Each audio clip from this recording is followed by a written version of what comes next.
მოგესალმებით ძვირფასო მეგობრებო, ჩვენ დიდი ხანი არ გვისაუბრია, არ გამოსულათ თქვენს წინაშე. ეს იყო განპირობებული იმის მხრივ, რომ საფხულის სეზონი იყო, ხალხი იყო დასასვენებლად წასული. და უკვე მთავრდება ზაფხული, დღეს 16 აგვისტოა 2011 წელი. და ახალი ძალებით, ახალი შემართებით ყველა დიდის თუ პატარაც ეფმება ცხოვრების ფერხულში და უკეთესი მომავლისთვის იწყებს ბრძოლას. რა თქმა უნდა, ყველა ბრძოლობს თავისებურად და თავისი უკეთესი პირობების გასაუმჯობესებლად, მაგრამ მე კიდევ მინდა აღვნიშნო, რომელიც მრავალჯერ მაქვს აღნიშნული, რომ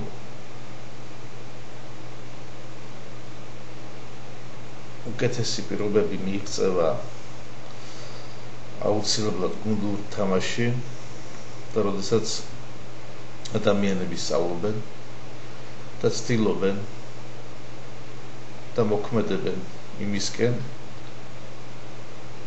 რომ ჩამოაყალიბონ რაღაც ორგანიზაცია, რაღაც საზოგადოება, შექმნან სახელმწიფო. იმიტომ რომ ამ გუნდურ თამაში არის ის ყველა კაი თვისება, რომელიც ჩვენ თვითონ გამოგვადგება და ვისარგებლებთ და ჩვენი შვილებიც და შვილიშვილებიც. ასე რომ არ ყოფილიყო, არ ჩამოყალიბდებოდნენ სახელმწიფოები და არ იქნებოდა სხვადასხვა ინსტიტუტები. ჩვენც ჩვენი მხრივ უნდა შევუწყოთ ხელი ამ ინსტიტუტების ჩამოყალიბებას და შექმნას. სადაც არ უნდა ვიყოთ. დღეს ვართ ემიგრაციაში. ჩვენ უნდა დავახვედროთ ამას ვიძახდი წლების განმავლობაში, რომ ჩვენ მომავალ თაობას ემიგრაციაში, რომელიც უკვე გაიზარდა ემიგრაცია, უნდა დაგვეხვედრა უკვე საკმაოდ ძლიერი ორგანიზაციები, რომლებიც ამით ისარგებლებდნენ. სამწუხაროდ ეს ვერ მოხერხდა. ბევრჯერ მithქვია და კიდევ ერთხელ გავიმეორებ, იმიტომ ვერ მოხერხდა, რომ ადამიანები მოქმედებენ და საკმაოდ ბევრი ადამიანები მოქმედებენ იმ პრინციპით, რომ ბევრი ვიწვალე შემთვისა, გამომივიდა ჩემთვისა. ასე ვთქვათ, შემოძრებიან სადღაც, გაზრებიან და უნდათ რომ ასე შედეგს მიაღწიონ. თაობა მოდის, თაობა მიდის და რჩება მნიშვნელოვანი საკითხები და საქმეები, რომლებიც არ იქნა გაკეთებული და ამაზე წინამთავრობები და დღევანდელი მთავრობაც ტარს უკრავს ამას. იმიტომ რომ ეუბნება პირდაპირ ემიგრაციას, დაირქვით დიასპორის პრეზიდენტები, სათვისტომოს პრეზიდენტები, იცეკვეთ, ითამაშეთ და თქვენ მეტი გაკეთების უფლება არ გაქვთ. ასე ვთქვა, ასეთი ფორმით, ესე იგი, მიყავს ყველაფერი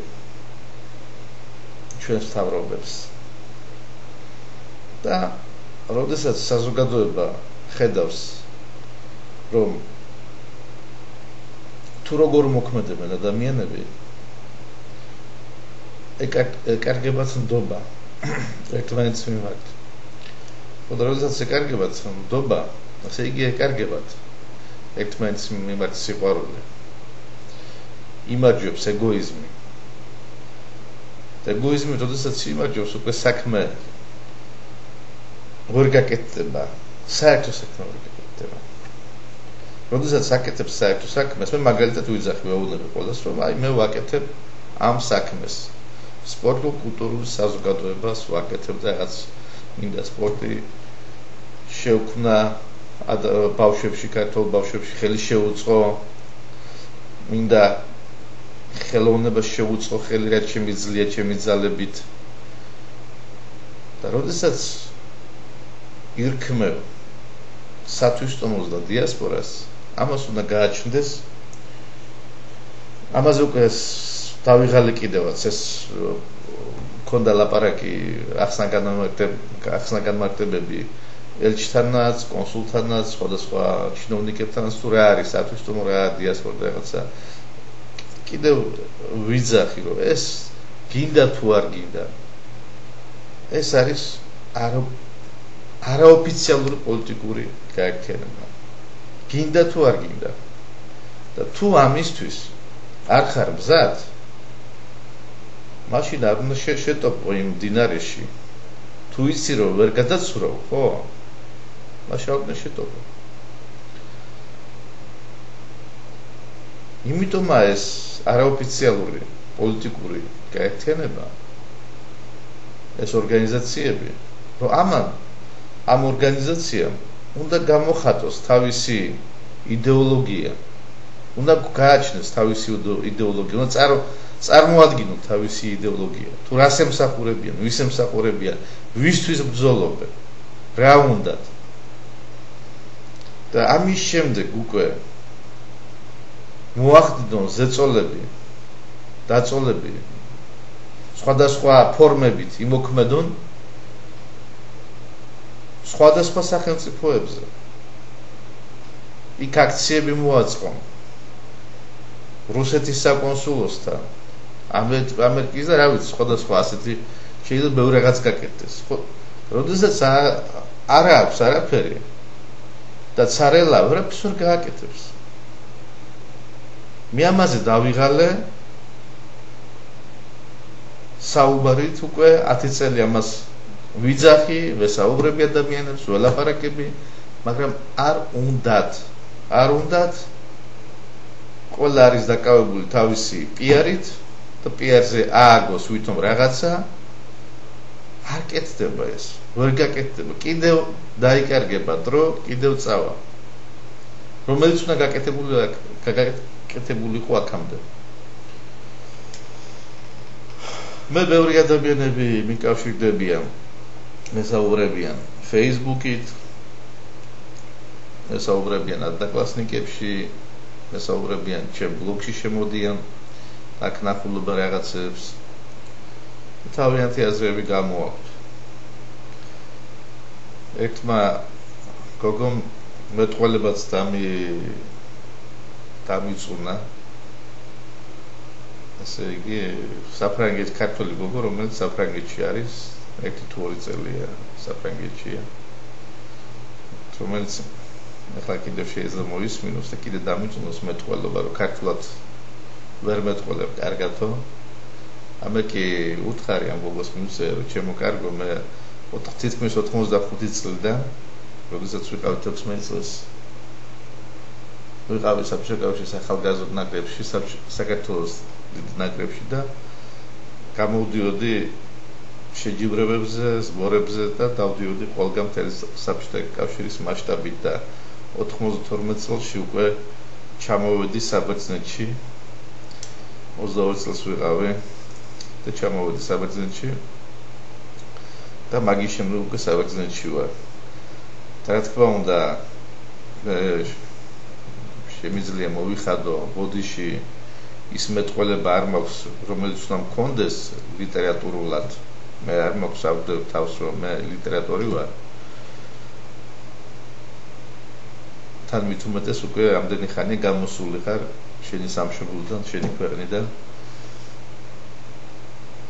იყო მომენტები, როდესაც საერთოდ ქართველებს ვერ ხვდებოდი და სხვა ქვეყანაში ვიყავი და სხვა ადგილებში ვიყავი, ადგილებში, სადაც ვერ ხვდებოდი და ქართველზე ვერ ველაპარაკებოდი ქართულს, მაგრამ ეს თითქმის 10 წელია მომეცა მაგის საშუალება, რაც სალონიკში ვარ, რომ შევხვდე ქართველებს, ვესაუბრო და ვიმეტყველო.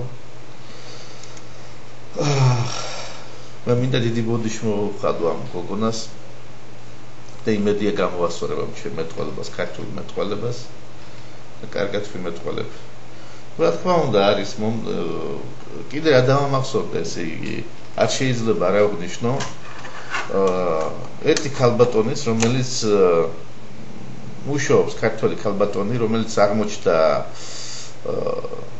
ახალციხის რაიონში არის სოფელი მინაძე და ამ სოფლის მკვიდრი აღმოჩნდა და დამიკავშირდა ასე რომ თუ იციო რომ ახალციხეში არსებობს სოფელი მინაძე და მე ამ სოფლიდან ავარო და ვთქვი კი ბატონო ვიცი ეს სოფელი ვიცი რომ არსებობს ხიდიც ახალციხეში მინაძეების ხიდი ხო და შთაბეჭდილება მოახდინა იმან რომ ეს ქალბატონი მოსკოვში უკვე 3 წელია მუშაობს და აღმოჩნდა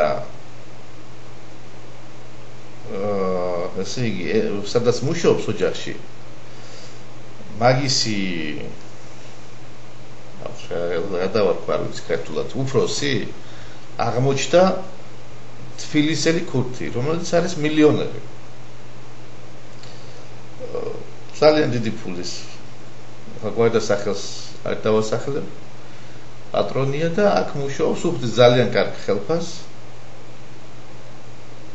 და ეს ქალბატონი უვლის ბავშვებს ქურთი ბავშვები მოსკოვში იზრდებიან და ქართველი მომვლელი ბავშვების აიყვანა იმიტომ რომ ესწავლებინა ქართული და უთხრა რომ ქართულად ასწავლო ქართულად ელაპარაკეო ეს ჩემში გამოიწვია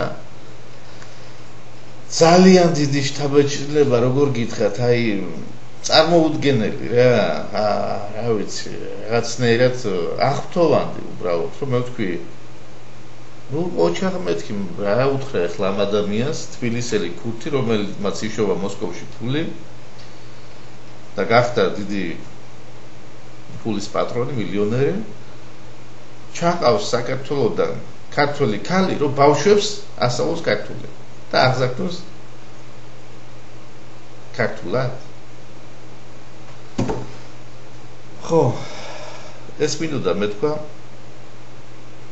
შემდეგში რა თქმა უნდა კიდე შევეხებით სხვა პოლიტიკურ თემებსაც აუცილებლად საფრთხეობები რომ გამოყავთ სხვადასხვა ადამიანებისგან ორი სიტყვით ვიტყვი რომ ძალიან ეს პოლიტიკური თამაშები მიდის ისევ როგორც გიორგაძე ყავდათ გამოყვანილი საფრთხეობელად და საერთოდ გაქრა ეხლა შევარდნაძეს ქონდა გამოყვანილი და ამ საფრთხეობელებზე ვილაპარაკებთ შემდეგში ვინები ყავთ გამოყვანილი საფრთხეობელები და რატო თამაშობენ ამ პოლიტიკურ თამაშებს და კიდევ ხის მინდოდა მეთქვა კიდე ლაძღავან ძალიან ბევრი რატომ იძახიო მიშა მაგარიო ჩემ Facebook-ში ვდებ ხოლმე ყოველ სამ სიმღერას და ახლა მიშა მაგარია მე ვდება ამ სიმღერას და ახლა ვისაც უნდა დებატებში მონაწილეობის მიღება კი ბატონო მივიღოთ მონაწილეობა და ვისაუბროთ დიდი მადლობა